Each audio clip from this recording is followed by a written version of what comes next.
throws it up. Tice throws it down, and Rozier with the assist.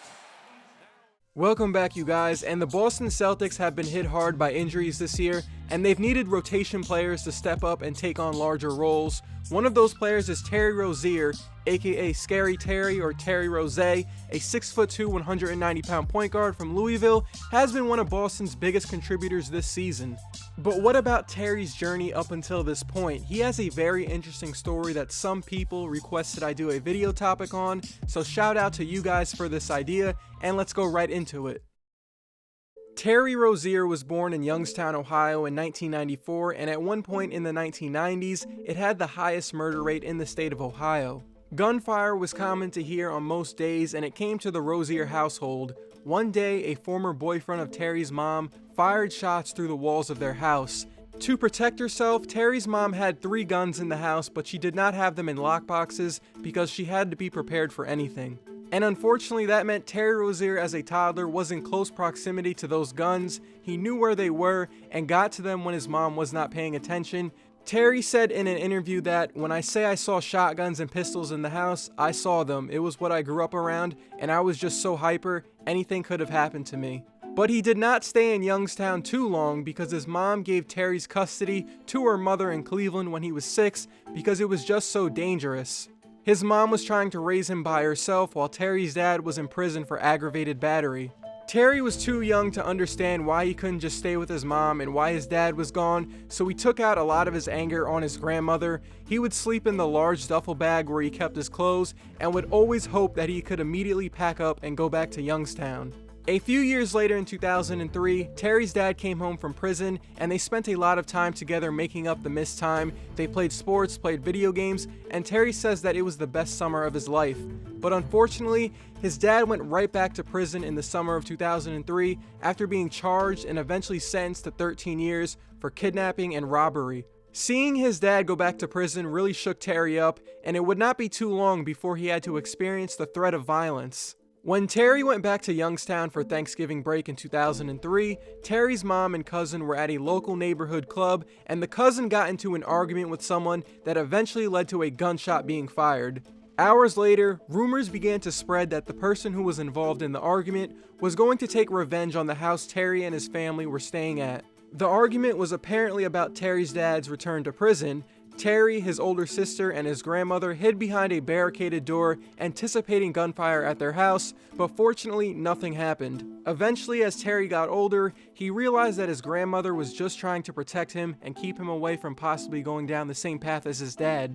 Back in Cleveland with his grandmother and with his mom visiting every weekend, Terry began to embrace basketball and he would work on his skills every day at the local rec center. He was only 5'3" as a 7th grader, but he played bigger than his size. Terry got moved up to the varsity team as a freshman, and soon he would get on the Division I radar. In the summer of 2011, Terry was not a top basketball recruit going into his senior year. The only offer he had was from Kent State, but that would soon change at the LeBron James Skills Academy. After several big performances at the Skills Academy, he began to get noticed by bigger Division I schools. At 6'1", 168 pounds, Terry was known as a combo guard, but at the camp he was displaying his pure point guard ability that made him a more interesting recruit. The high school Terry went to was called Shaker Heights, and he continued his momentum from the LeBron James Skill Academy to his final year of high school basketball. In 24 games, he averaged 26 points, 7 rebounds, 5 assists, and 5 steals per game, and led his school to the regional semifinal for the first time in over 10 years. Since Terry was in 6th grade, he wanted to go to the University of Louisville, and once he got the scholarship offer from Rick Pitino, he knew that's where he was going. Terry became obsessed with Louisville and its basketball program because of the Through the Wire documentary about Sebastian Telfair. But he had to wait an extra year to go to Louisville and attend Hargrave Military Academy in Virginia because his grades weren't up to par. It was tough for Terry there as there were no TVs, there was mandatory wake up at 5:45 a.m., and lights were out at 10 p.m.